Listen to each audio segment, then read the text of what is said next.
एक समय की बात है। मर्यादा पुरुषोत्तम श्री राम रावण का वध करके भगवती माता सीता के साथ अवधपुरी वापस आ गए।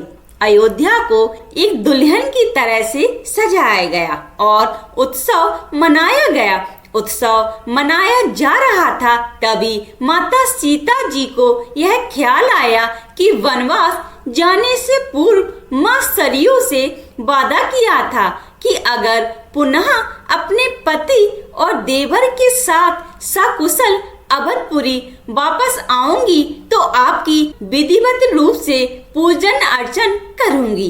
यह सोचकर माता सीता जी ने लक्ष्मण को साथ लेकर रात्रि में सरयू नदी के तट पर गईं। सरयू की पूजा करने के लिए लक्ष्मण से जल लाने के लिए कहा। लक्ष्मण जी जल लाने के लिए घड़ा लेकर सरयू नदी में उतर गए। जल भर ही रहे थे कि तभी सरयू के जल से एक अघासुर नाम का राक्षस निकला, जो लक्ष्मण जी को निगलना चाहता था। लेकिन तभी माता सीता ने यह दृश्य देखा और लक्ष्मण को बचाने के लिए माता सीता ने अघासुर के निगलने से पहले स्वयं लक्ष्मण को निगल गई। लक्ष्मण जी को निगलने के बाद माता सीता जी का सारा शरीर जल बनकर गल गया। यह दृश्य हनुमान जी देख रहे थे, जो अदृश्य रूप से सीता जी के साथ सरयू तट पर आए थे। उस तन रूपी जल को श्री हनुमान जी घड़े में भरकर भगवान श्री राम के सम्मुख लाए और सारी घटना कैसे घटी यह बात हनुमान जी ने श्री राम जी से बताई।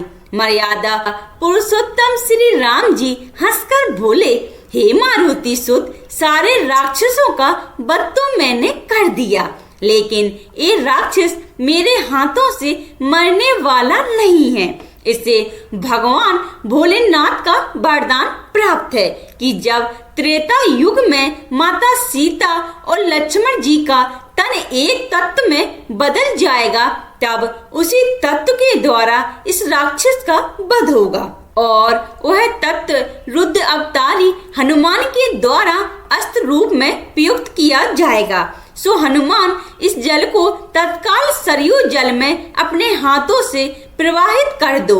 इस जल के सरयू के जल में मिलने से अघासुर का वध हो जाएगा और माता सीता तथा लक्ष्मण पुनः अपने शरीर को प्राप्त कर सकेंगे। हनुमान जी ने घड़े के जल को गायत्री मन से अभिमंत्रित करके सरयू नदी के जल में डाल दिया। घड़े का जल ज्यों ही सरयू जल में मिला, त्यों ही सरयू के जल में भयंकर ज्वाला जलने लगी। उसी ज्वाला में अघासुर जलकर भस्म हो गया। यदि आप ऐसे ही कहानियों को पसंद करते हैं तो कृपया आप मेरे YouTube चैनल कहानियां विद सीमा को सब्सक्राइब, लाइक एंड अपने दोस्तों के साथ शेयर करें। धन्यवाद।